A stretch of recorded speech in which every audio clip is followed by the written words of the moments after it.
साधू मनावे ऐशिया जग ब्रह्मरूप जान हेची साधूचे लक्षण सर्वाभूती समदृष्टी तोची साधू ये सृष्टी जग ब्रह्मरूप जान हेची साधूचे लक्षण एका जनार्दनी संत नित्य साधे आत्महित जग ब्रह्मरूप जान हेची साधूचे लक्षण नमो विठ्ठला राजया पांडुरंगा नमो रुक्मिणी माऊली ज्ञान गंगा नमो कुंडलिका नमो चंद्रभागा नमस्कार माझा रुक्मिणी पांडुरंगा पांडुरंगा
पांडुरंगा करू प्रथम दुसरे चरण संताची त्यांच्या कृपादाने कथेचा विस्तारू बाबाजी सद्गुरु दास तुका मनोजवं मारुत तुल्य वेगम जितेंद्रियं बुद्धिमतां वरिष्ठं वातात्मजं वानरायुत मुख्यं श्रीरामदूतं शरणं प्रपद्ये नागेंद्र हराय त्रिलोचनाय भस्मांगरागाय महेश्वराय नित्याय शुद्धाय दिगंबराय तस्मै नकराय नमः शिवाय शरदिंदु समाकारे परब्रह्म स्वरूपिणी वासरा पीठ निलये सरस्वती नमस्तुते विठ्ठला विठ्ठला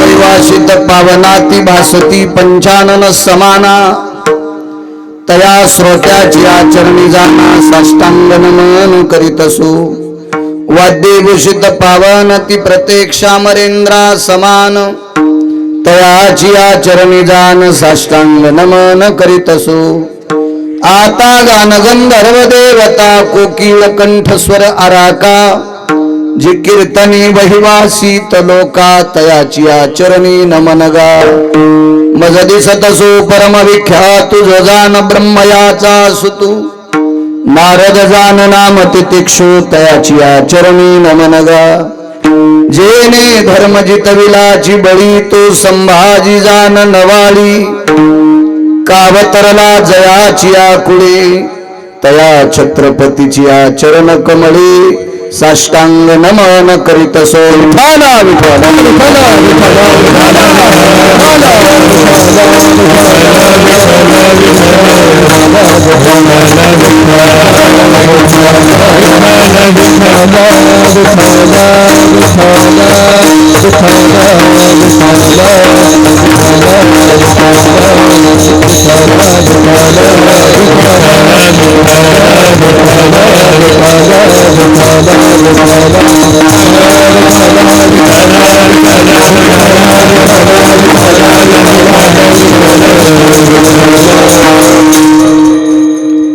आता विनव वाग्विलासिनी जे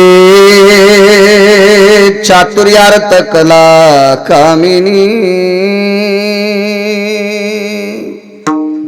ते श्री शारदा विश्वमोहिनी नमिली मिया नदी दिव्य गोदा तटीचा विलासी सदा प्रिय जो सज्जना वैष्णवासी जया वर्णिता प्रेमात्यंत चित्ता नमस्कार माझा श्री गुरु एकनाथा विठला विठला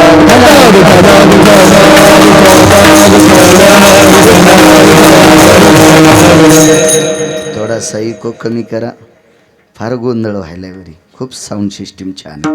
माझा करावी को कमी, आवाज कडक करा. देव तुमचं चांगलं करेल. सर्वाभूती दया साधू मनावे आयशिया जग ब्रह्मरूप जान हेची साधूचे लक्षण. प्रस्तुत प्राप्त प्रसंग निवडलेला अभंग विश्वमान्य विश्वभूषण विश्वाधिकार विश्वप्रिय देवमान्य शास्त्रमान्य शांतीब्रह्म नाद बाबा यांचा प्राप्त प्रसंगी निवडलेला अभंग. विठला विठला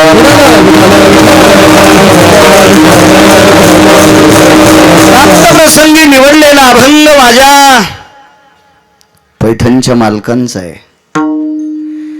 या अभंगाद्वारे मालक एक नमूद करतात,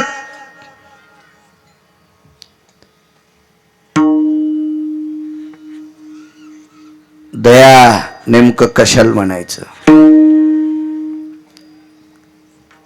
साधूचे लक्षण, कोणाला साधू म्हणायचं, त्या साधूकडे दया किती असावी कशी असावी याचं मूर्तिमंत ज्वलंत उदाहरण आजच्या अभंगाद्वारे माझे पैठणचे मालक नमूद करतात. विठाला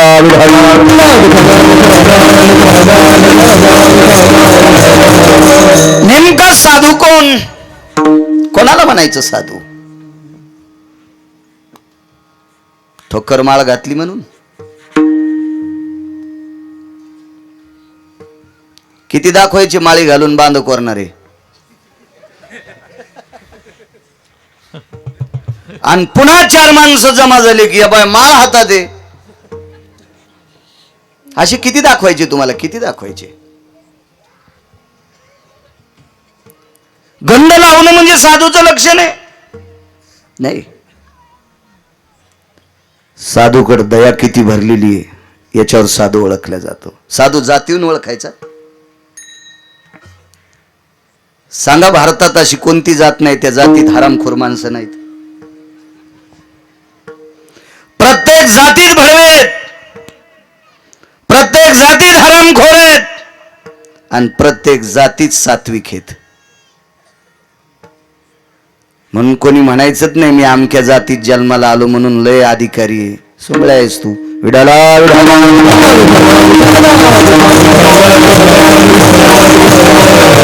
साधू जातीहून ओळखायचा नाही, साधू शरीराहून ओळखायचा नाही, साधू मोठ्या गाडीत आलाय म्हणून ओळखायचा नाही, साधू विद्वत्तेने ओळखायचा, साधू दयेने ओळखायचा. या तीन पूछो साधू की पूछ लीजिए ज्ञान, मोल करो तलवार का पडी रहे न दो म्यान. साधू हा विद्वत्तेहून आचरणाहून ओळखायचा. ज्याचा आचरण गुण आहे तो साधू आहे. अभ्यास तर लय लोक करतात, खूप लोक. नस वडणाऱ्या बाईला भागवतातले 300 श्लोक पाठ आहेत. भोजेकर बाबा 300 श्लोक. नस वडी ती बाई, ती नस वयाला येणाऱ्या भागवत करायला तर ती कशीच बोलू देत नाही.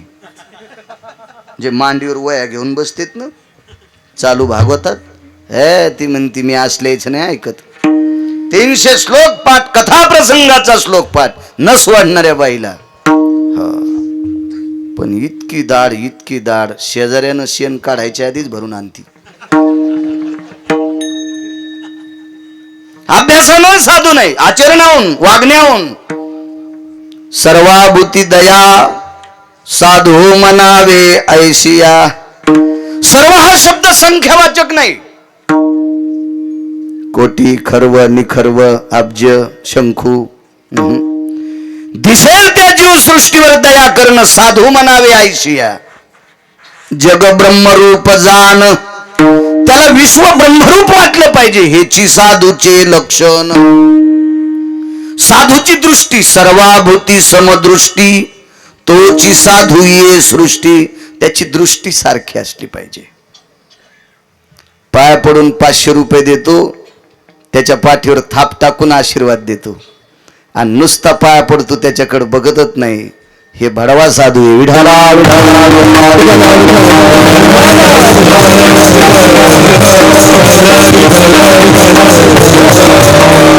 रस्त्यानं गाडी चालली गिरगावकराची,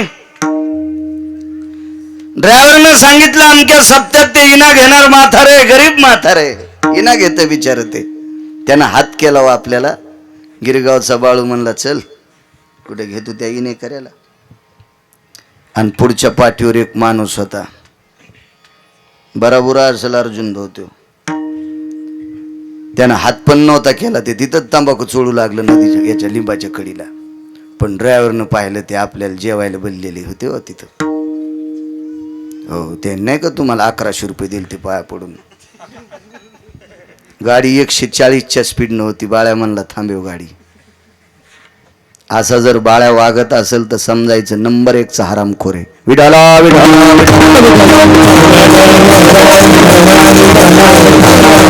साधूची दृष्टी गोल असली पाहिजे, सर्वाभूती समदृष्टी, तोची साधू ये सृष्टी. या सृष्टीवर साधुत्व त्याचा आहे. एका जनार्दनी संत नित्य साधी आत्महित. साधूकर दया असावी, साधूला विश्व ब्रह्मरूप मानलेला असावा, साधूची दृष्टी सम असली पाहिजे. आणि ह्या गोष्टी सांभाळत असताना त्याचा आत्महित सुद्धा त्यानं सांभाळावा. हे साधूचं लक्षण आहे. हा साधा सोपा सरळ अभंगाचा अर्थ झालं कीर्तन. विढाला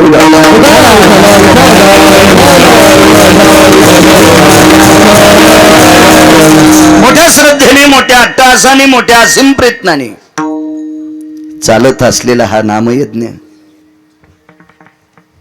माझ्या अन्नपूर्ण मातेची कृपा असलेला हा अन्नदानाचा यज्ञ.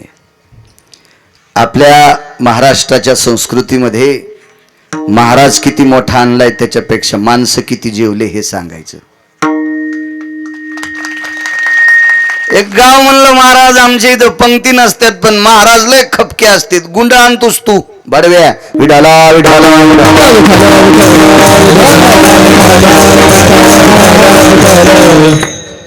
महाराज किती मोठा आणलाय ते सांगायचंच नाही. पांचटपणा. आपल्या यादीतल्या कोण्या माणसाला विमान येणार आहे? उभे पण आपले आहेत बरं. आमच्यावर घेतल्यावर दादा पाटील लय हसू नका, तुम्ही पण आमच्याच यादीत आहेत. येऊ शकते का? अरे मग या खपकेला विमान नाही ते तुम्हाला काय विमानाचं वारं लागू देणार आहेत? हा, सप्त्यात सर्वात मोठं पुण्य. त्या सप्त्यात पात्र किती उठलेत त्याच्याशिवाय सप्तात नाही, अद्याप नाही. अन्नदान नसेल सप्तात नाही. आमच्याकडे वैकुंठवाशी मारुतराव महाराज दस्तापूरकर म्हणायचे, बापू तारीख घेतो माय, माणसं किती जीव घालशील रे? काही नाही, मला 4 क्विंटलचा शिरा करता येईल. मग अजून 2-3 सोबती कर ना. 25 क्विंटल गव्हाचा शिरा केला की मी येतो म्हणायचे, मी येतो म्हणायचे. जितकं अन्नदान होईल तितकं साधूला आनंद वाटावं, त्याचं नाव सप्ताह आहे. आणि असं नित्य अन्नदान चांगल्यापैकीचे वक्ते आहेत. असं कडक करा इको नकोय. माहेर भायगाव, बरोबर आहे ना? माहेर भायगाव तुम्हा ग्रामस्थांच्या वतीनं चालत असलेला अखंड हरिनाम सप्ताह, ज्ञानदान, अन्नदान सोहळा, माझ्या नामनिष्ठ मुक्त कैवल्य सद्गुरु समाधीधन महान योगीराज सद्गुरु भगवान बाबा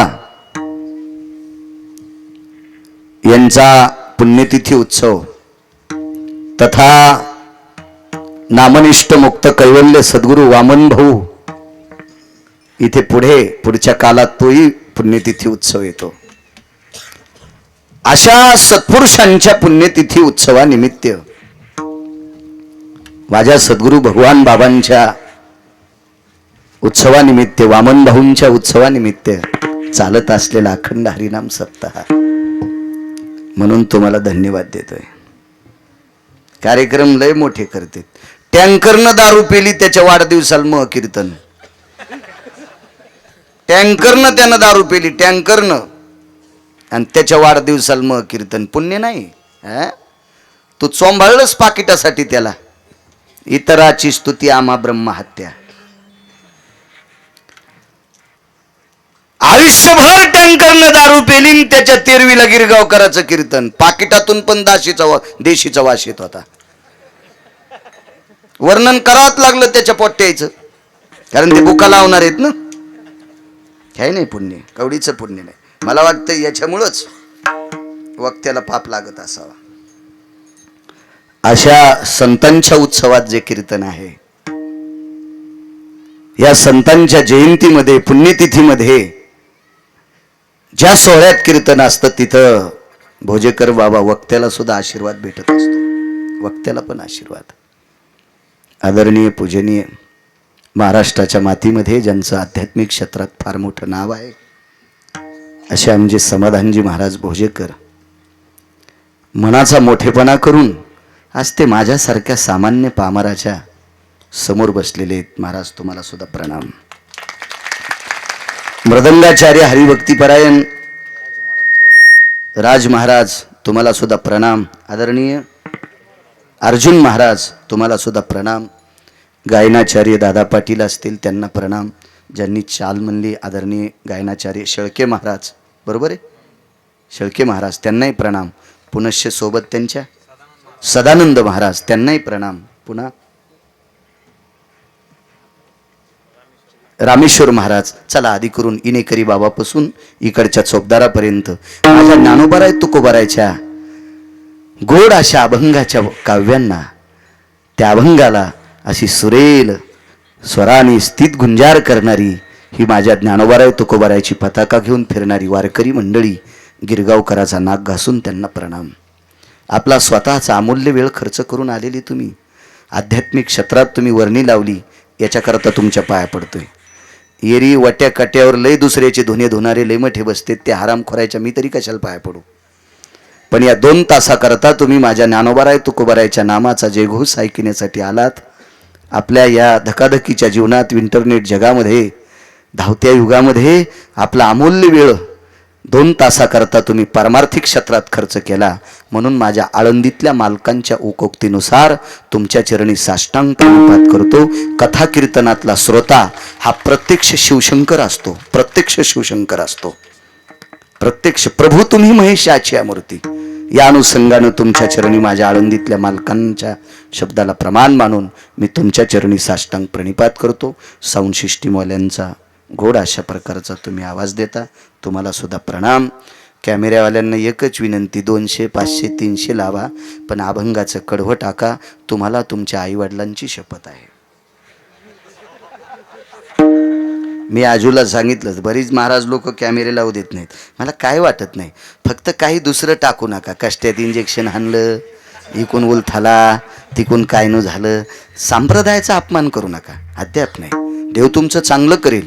या संप्रदायाचा प्रचार ज्यांना घरी कीर्तन ऐकत, इथं कीर्तनाला येत नाही, ते घरी बसून एखादा ऑफिसर असेल, कामाच्या व्यापात असेल, त्याला तिथं बसल्या बसल्या सगळं ऐकायला भेटतंय. म्हणजे ज्ञानोबा, त्याला आवड जरी नसली तरी ज्ञानोबाराय तुकोबारायचं नाम त्याच्या कानावर पडतंय. याचं पुण्य तुम्हा कॅमेऱ्यावाल्यांना सुद्धा लागतंय. म्हणून तुम्ही असे टायटल चुकीचे टाकी जाऊ नका, ही तुम्हाला कळकळीची विनंती. किती कॅमेरा लावी जा विठाला.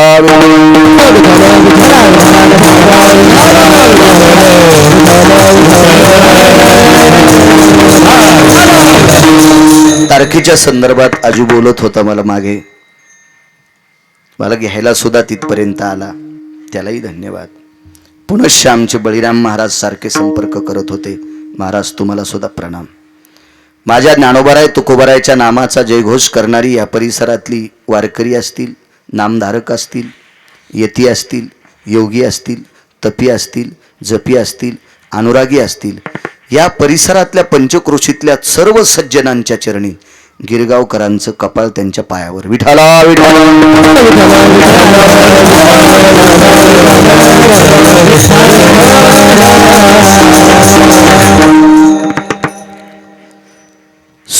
एक मुद्दा मांडतो तुमच्या पुढे, मग अभंगावर येतो. ज्या नामनिष्ठ मुक्त कैवल्य सद्गुरु भगवान बाबांच्या उत्सवानिमित्त हा तुम्ही अध्यात्माचं सत्र, ज्ञानाचं सत्र, अन्नदानाचं सत्र तुम्ही प्रगट केलंय. हे साधू किती मोठे आहेत सांगू तुम्हाला. मी काल सुद्धा सांगितलं एका ठिकाणी.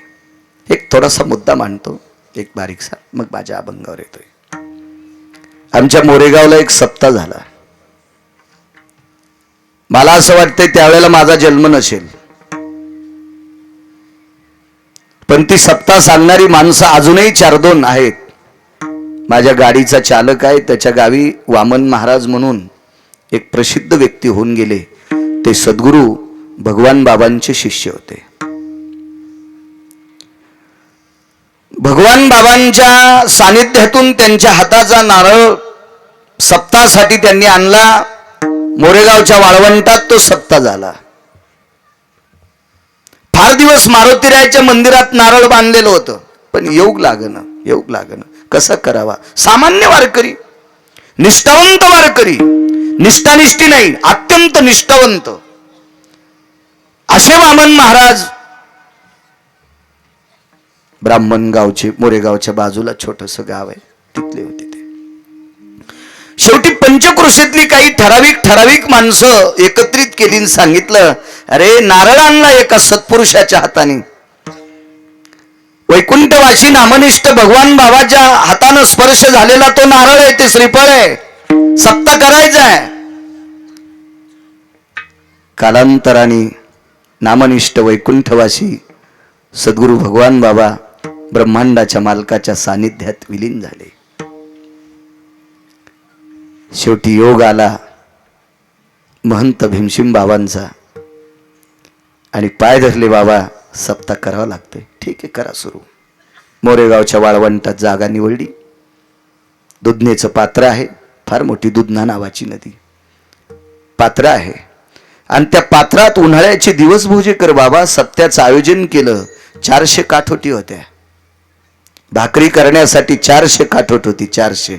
आता टिकल्यावाल्यांना काठोट कळणार नाही. पराती आल्या ना, काठोटी इकल्या काय बायानं, काय इचून निघू लागले का त्याच्यात. काय झालं तर मलाही कळालं नाही. ते ज्या बाईने इकली तिला काही सांगता येत नाही, ज्यानं घेतली मला तो सापडला नाही. मी त्याला विचारणार होतो, अरे जगात नाना प्रकारचे किमती लाकडं येतं, हे सोडून तो काठोटीच का घ्यायला, पण मला ते सापडच नाही. नाहीत मी त्याला विचारलं असतं, त्याचा पिनाही पाडला असता, तर तुम्हाला सापडला नाही. तो 400 काठोटी होत्या. 200 काठोटी सकाळी पहाटे 5 वाजता 200 बायका चुलीवर बसायच्या. त्या उठल्याच्या नंतर पुन्हा 200 थकून जायच्या. 4-4 तास भाकरी करायच्या. चुली टेकलेल्या होत्या विटकरीच्या. त्या भाकरी अशा चुलीला भाजल्याच्या नंतर वाळूचा खडा त्या भाकरीला लागू नये याच्याकरता एका श्रीमंत माणसाच्या दुकानातले रिकामी झालेली तेलाचे डब्बे ते असे चिरले आणि त्या चुलीला खाली आथरले. काय नियोजन असेल, काय सप्ताह तो. आणि एका माणसाला फक्त एकच भाकरी दिल्या जायची भोजेकर बाबा. 18चा पाटा होता गिरणीचा. 1.5 महिन्यापासून ज्वारी दळणं सुरू होती. 1.5 महिन्यापासून फक्त ज्वारीचं पीठ किती क्विंटल लागलंय हे पालकर नावाच्या व्यक्तीला माहित होतं. ते पालकर सरपंच होते मोरेगावचे. आणि मी त्यांना विचारीन, पण मला जोपर्यंत कळतंय तोपर्यंत त्याच्या अगोदरच ते जात राहिले होते. त्याच्यामुळे किती क्विंटल ज्वारी दळली असेल मला माहित नाही. पण त्या सप्त्याचं महत्व माऊली अण्णा चट्टे आणि सुभानबुवा गिरी ते जात राहिले. सुभानबुवा गिरी, पण आता माऊली अण्णा चट्टे त्यांनी मला सांगितलं होतं, इतका मोठा सप्ताह झाला, आम्ही चांगले टणक होतो म्हणे त्या सप्त्यात. एका माणसाला एक भाकरी दिल्या जायची, पात्रावती भाकरी त्यानं कुस्करायची आणि आमटी त्या कुस्करणावर टाकायची, तेवढं ते चुरून खायचं, पोट भरायचं माणसाला. भाकरी अशी चांगली असायची ना, नैवेद्यासारखी नसायची, चांगली भाकरी असायची, हातावरली भाकरी जुन्या बाईनं केलेली. गाथ्याचं भजन आटपलं, पंक्ती बसल्या, महिलांची पंगत संपली, पुरुषांची पंगत संपली, बऱ्यापैकी त्याच्यानंतरही 2-3 पंक्ती झाल्या. ज्या साधूचा तुम्ही उत्सव करता ते साधू किती टोकाचे आहेत आधी हे लक्षात घ्यायचा. त्या साधूचा अधिकार किती मोठा आहे हे ध्यानात ठेवत जा. कधी कधी काय होतं माहितीये का, उत्सव करताना माणसाला नुसता नाद असतो, नुसता नाद, त्या नादातच नाचतो. अरे ती व्यक्ती किती अधिकारी होती त्या व्यक्तीला डोक्यात घे, नुसता येडेवानी करू नको, लिंब फेकल्यावानी. अधिकारी किती होते भगवान बाबा, बघा बघा काय टोक असेल भक्तीचं त्यांचं. बऱ्यापैकी सर्व पंगती संपल्या आणि 400-450 संयोजक असतील. म्हणजे हे सगळ्यात शेवटच्या पंक्तीला जेवणारी माणसं 250, 300, 400 पर्यंत तेवढी संख्या भरून सगळी लोक जेवल्याच्या नंतर ते जेवायचे. शेवटच्या पंक्तीला वैकुंठवासी नामनिष्ठ मुक्त कैवल्य महंत भीमसिंग बाबा जेवायचे. ते जेवत नव्हते अगोदर, सर्व समाज जेवल्याच्या नंतर. साधू त्याला म्हणायचे. पंक्ती बसणार, तेवढ्या अवकाशात शनिवारचा दिवस होता, शेलूचा बाजार आहे, काही अंतरावर तिथून शेलू आहे. तालुक्याचं गाव, मोठं मार्केट होतं, दाना मार्केट.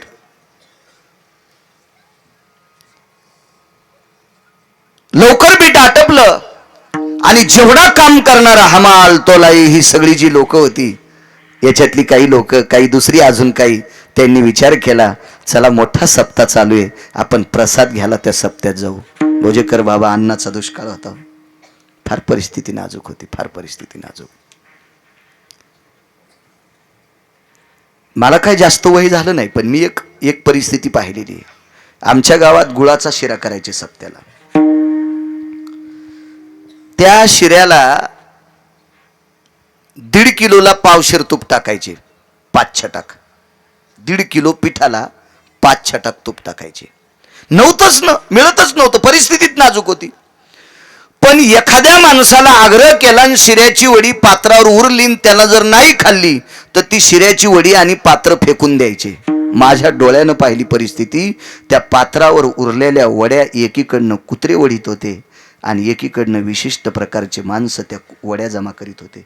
मी डोळ्यानं पाहिला तो दुष्काळ, डोळ्यानं. म्हणून जिनच्या पॅन्टीवाल्यानं जरा हिशोबात चाला. टिकल्यावाल्यानं संध्याकाळी कुकर केलेलं भाताचं पहाटा असं पालथं करी जाऊ नका. तुमच्या सासूनं, तुमच्या सासऱ्याने संध्याकाळचा भात सकाळी कांदा चिरून परतून डबल खाल्लाय म्हणून तुम्हाला गव्हाच्या मोरंड्या ठुल्यात. त्यानं जर तो भात फेकून द्यायला असता ना तर तुम्हाला नाशिकला गट्टू उचलायला जावं लागलं असतं. गट्टू एव्हा मागची जो जाण ठेवतो का त्याला विश्व कशाचीच कमतरता भासू देत नाही. पण ज्याला मागची आठवण राहत नाही का, त्या भडव्याला कधी खड्डा येईल आणि कधी तो भडवा त्या बोकांडीवर पडेल काही सांगता येत नाही त्याला. विठाला विठाला.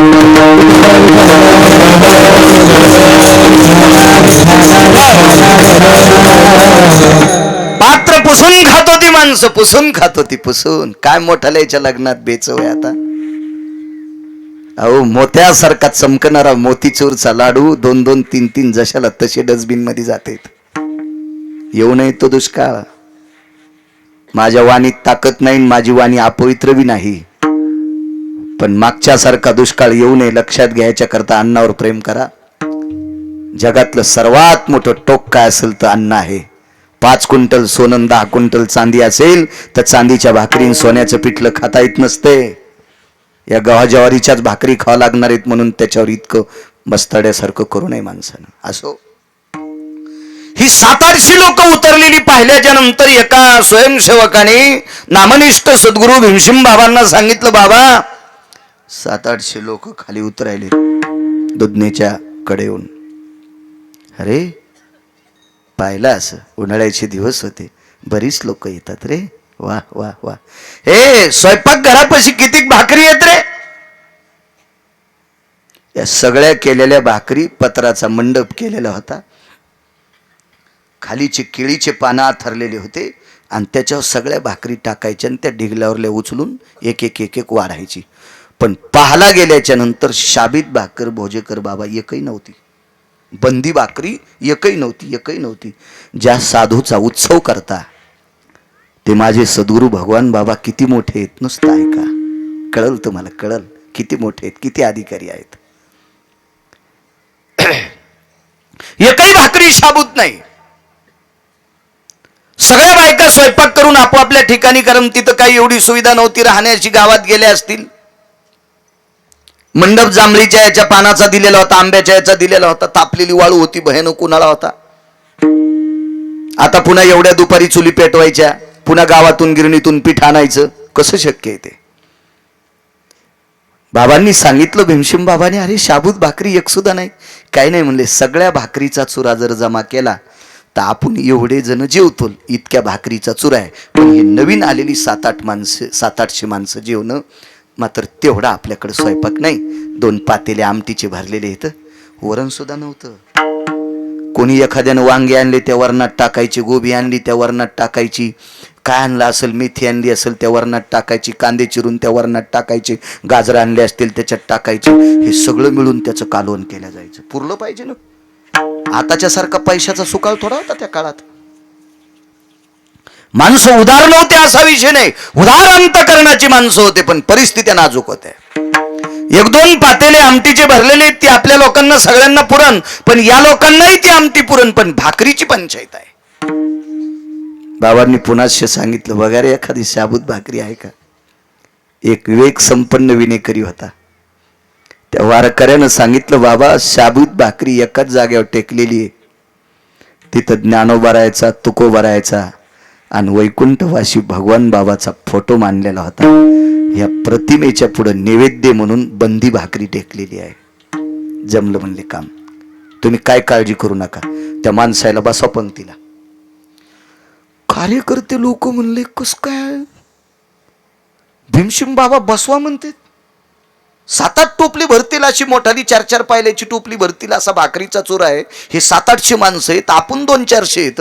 जाऊ द्या आपलं, काही घरी जाऊन जीव, काय होईल ते करू, भात शिजिता येईल, काही करता येईल. पण ही 700-800 माणसं कशी जेवतील.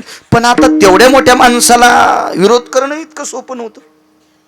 बसा म्हणले, बसा. देवघर करीत होते, मला वाटतं इकून केले का नाही, इकून आहे ना. गर्दी असल्यामुळं मला जाता नाही आलं. मी काल लोटांगण घातलं होतं देवघरापाशी, इकून आणलं मला वाजीत नवरदेव आणल्यावानी, पण मी इथून लोटांगण घालतो.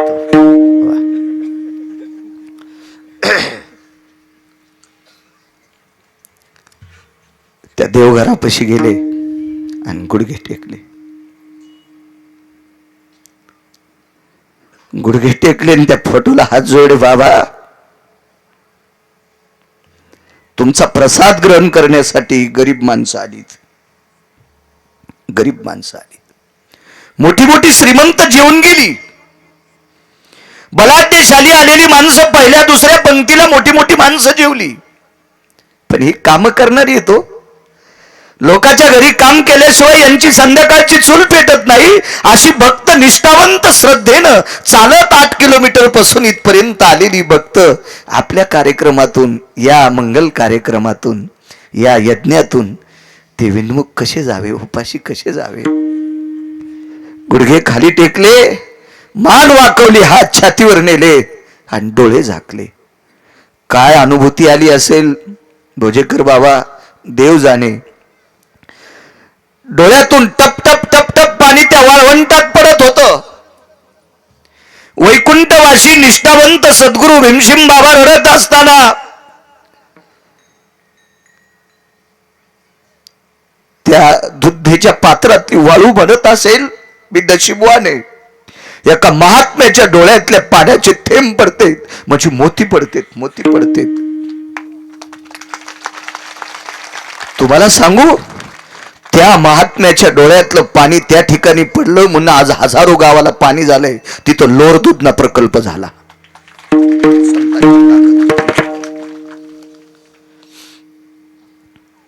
शेवकाल बोललो, बापू नैवेद्य उचल, हा नैवेद्याचा कुस्करा कर आणि सगळ्या भाकरीवर टाकून दे.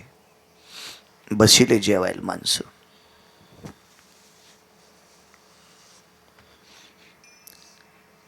एरवी एक भाकरी देत होते. भाकरीच्या कुस्कऱ्याचा अंत घेता येत नसतोय. वंजळ भरायचे आणि समोरच्याच्या पात्रावर टाकायचे. काम करणारे म्हणले, अरे त्या दिवशी आलो तर एक एकच भाकरी भेटली, आज मोठाला ढिगले, पोट भरून खाल्लं. ही सगळी लोक जेवली. 2-3 इनेकरी, चौकदार, भालदार आणि बाबा पंक्तीला बसले. आणणार आहे आता. हात धुवायला उठल्याच्या नंतर विचारलं, तिकडं काय आहे का रे? काहीच नाही, काहीच नाही. ताकद सांगू तुम्हाला, सद्गुरू वैकुंठवासी भगवान बाबाच्या फोटोपशी गुडघे टेकून हात जोडले. त्यावेळेला सद्गुरू वैकुंठवासी नामनिष्ठ भगवान बाबांनी अन्नपूर्णेला सांगितलं असेल, हे अन्नपूर्णा माता, हे अन्नपूर्णा माता, या वारकरी संप्रदायाच्या मंडपात आलेली भक्त उपाशी जाऊ देऊ नको ग. त्या एका भाकरीच्या बंद्या भाकरीमध्ये प्रत्यक्ष अन्नपूर्णेचा वास झाला आणि ती 700-800 ही 200-400 माणसं जेवले. एकालाही भाकरी कमी पडल्या नाही. ही ताकद ज्यांची आहे त्यांना सद्गुरू वैकुंठवासी भगवान बाबा म्हणतात. काय त्यांचा महिमा वर्णवान, काय त्यांचा महिमा वर्णवान, काय त्यांचा महिमा वर्णवान, काय त्यांचा महिमा वर्णवान. हरी भगत भोर भुवंत, हरी भगत भोर, काय सांग महिमा वर्णवान, काय सांग महिमा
आयोजन केलं ना कार्यक्रमाचं, एवढ्या मोठ्या महात्म्याच्या उत्सवाचे केले तुम्ही. नशीबवान माणसात, नशीबवान.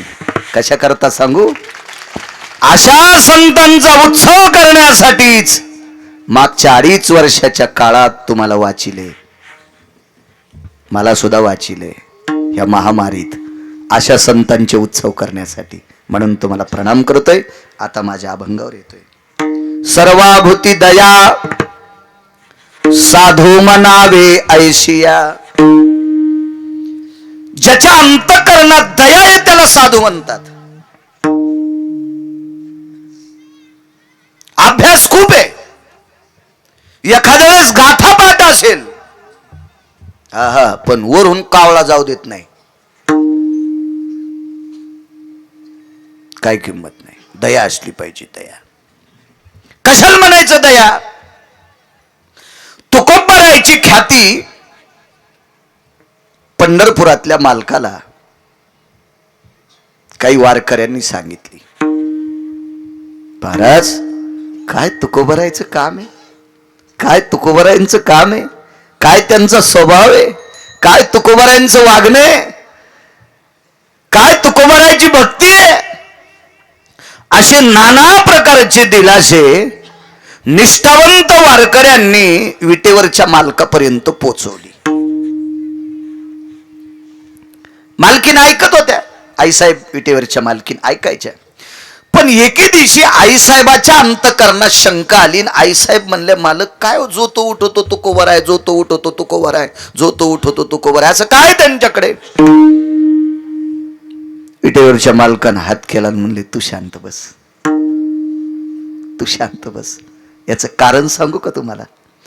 कारण इतकी महती तुकोबरायची होती, इतकी महती तुकोबरायची होती की ती महती सांगत असताना विटेवरच्या मालकाची सुद्धा वाणी अपुरी पडत असावा याच्याकरता धर्मपत्नीला म्हणले, तू शांत बस, तू कशाला डोकं लावती तुकोबरायच्या बाबतीत. पण शेवटी हा स्त्री स्वभाव, दया कशाला म्हणतात, साधू कोण आहे. आईसाहेबांनी सांगितलं, मालक मला असं वाटतंय की एकदा तुकोबरायला बघावं. माझी एक इच्छा आहे लक्ष्मी.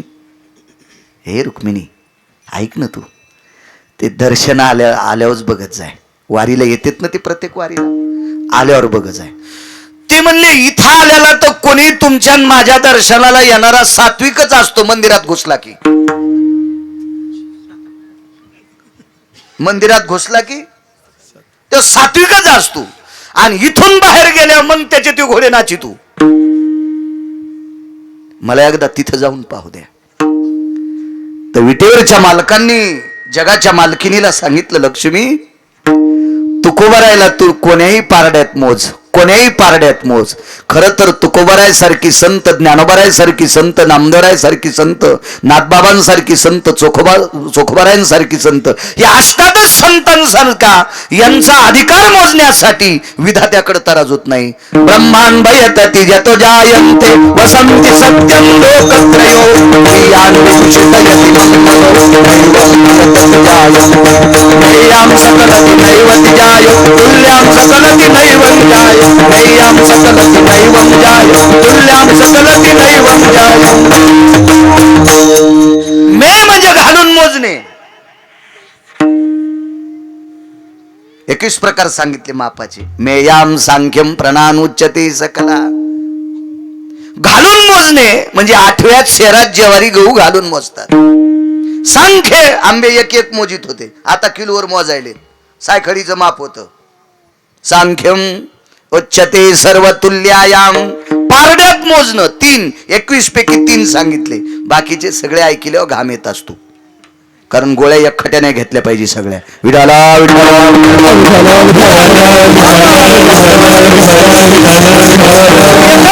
ब्रह्मदेवानं केलं नाही या संतांचा अधिकार मोजण्यासाठी. तू कशाला जाते. ऐका ना मालक, जाऊ द्या ना मला, जाऊ द्या ना मला, वापस येऊ देणार नाहीत का. नाही नाही नाही, पश्चाताप होईल बरं तुला, पश्चाताप होईल. डकू पकडू त्यांना तू. आईसाहेब म्हणल्या जाते. फारच सगळीच वारकरी त्यांची महती सांगतात. दया कशाला म्हणते त्याच्यावर सांगायला. आणि आईसाहेब गेल्या. माझी विटेवरची मालकीन, जगाची मालकीन, ब्रह्मांडाची मालकीन, जिला लक्ष्मी म्हणतात. लक्ष्मी झाकून ठेवली पाहिजे बरं.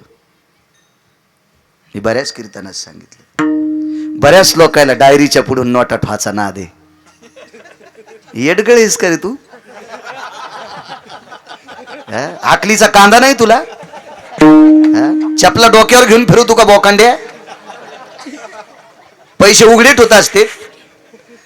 एका माणसाच्या घरी 1400 रुपयाचं बिस्किट कुत्र्याला खाला. ते काय मा सासरा नाही, काय नाही, काय नाही. कीर्तनाला गेलो आणि त्याचं घर पाहिलं. 1400 रुपयाचा पुडा कुत्र्याला खाला, कुत्र्याला बिस्किटाला खाला, कुत्र्याला. पण त्यानं शर्टाच्या आतून हात घातला आणि बनिलीतले पैसे काढले. आणि ज्याची बायको 17 भाईच्या मिरच्या तोडायला तो डायरीच्या पुढून 500च्या 2 नोटा ठेवतो. अरे भडवा कुठला. विढाला विढाला.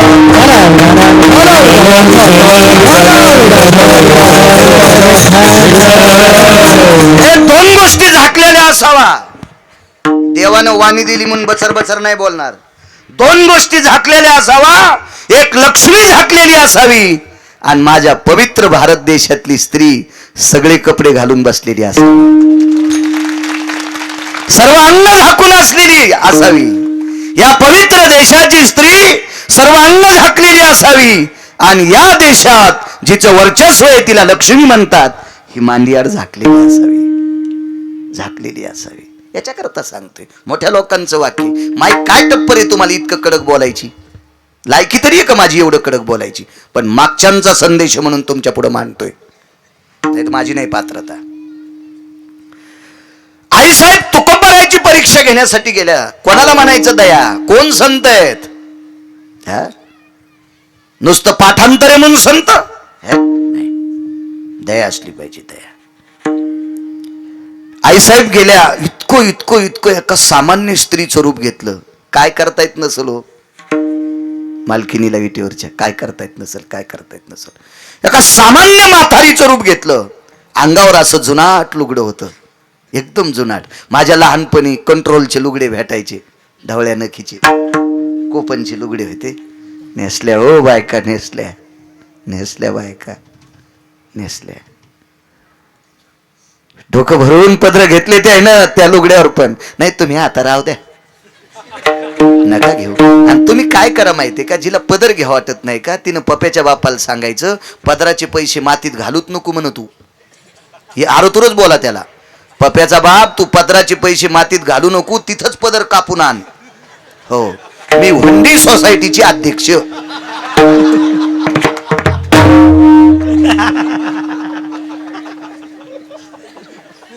कशाला कीर्तन ऐकायची, कशाला सत्य करायचे. आमच्यासारखे आणून त्याला खपक्या पाकिट द्यायचं, तो श्रीमंत करायचा, आणि तुम्ही सोनाराच्या फोकणीसारखे असेच इकून तिकडे वारं गेलं, जशाल तसे उपरने झटकेले की निकडं लय सप्ताह दांडगा बदर कवा घेती.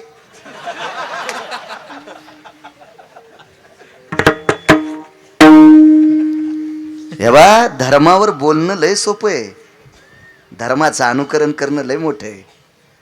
हे बा, मुस्लिम समाजाची माणसं धर्मावर बोलत नाहीत, धर्माचं अनुकरण करतात, धर्माचं अनुकरण करतात.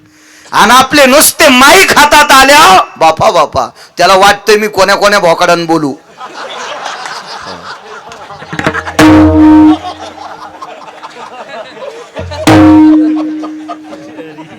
लायकी आहे का तुझी माईकवर बोलण्याची? लायकी आहे भडव्या? आणू नका मला तुम्ही दुसऱ्या वेळेस. तुम्हाला 30 गाव पट्ट्याल 36 गाव मग फिरू फिरू हिजलाय. काय गरज नाही मला, काय गरज नाही. एकच बायको, 2 लेकरे, भरपूर पैसे दिले पंढरपुरातल्या मालकानं. एखाद्या हरामखोराच्या अंडरविली धुनन बनेली धुन त्यासाठी कीर्तन करणारच नाही. विडाला विडाला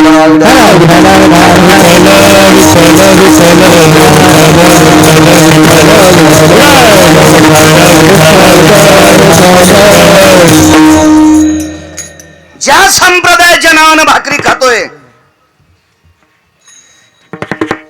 त्या संप्रदायाचे नियम सांभाळून परमार्थ करीन. एकच मोरडा भोजेकर बाबा, एकच मोरडा. ते बी कशामुळं मोरडा माहितीये का दादा पाटील? घोड्यावर बसल्यामुळं मोरडा. नाही कळालं?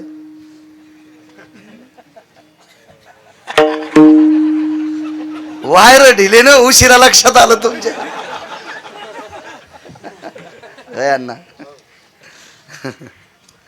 लग्न केल्यामुळं ते नियम मोरडा पाकिट घेतो, नाही तर काय गरज नव्हती. काय करायचं मग, मागणं पुढून पुपटा उड, तेवढाच नियम. बाकी कोणी सांगावं नियम मोरडा, आज पटकन दिला त्याच्या रानात दारी धरायला. चल,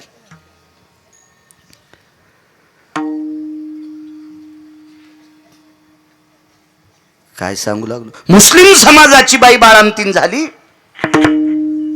की पोरग हो की पोरगी, जो कोणी सोबत व्यक्ती असेल ते उठतू, ते लेकरू हातात घेतो आणि त्याच्या कानात आजान देतात. झाल्याबरोबर डॉक्टरला पुसू पण देत नाहीत, ते लेकरू पुसू पण देत नाहीत. देव बोले साहेबजी जल्दी देव. त्याला वाटते डॉक्टरनं गुलगुल केलेली यांना ऐकून. इतकी दक्षता द्यायची, इतकी दक्षता.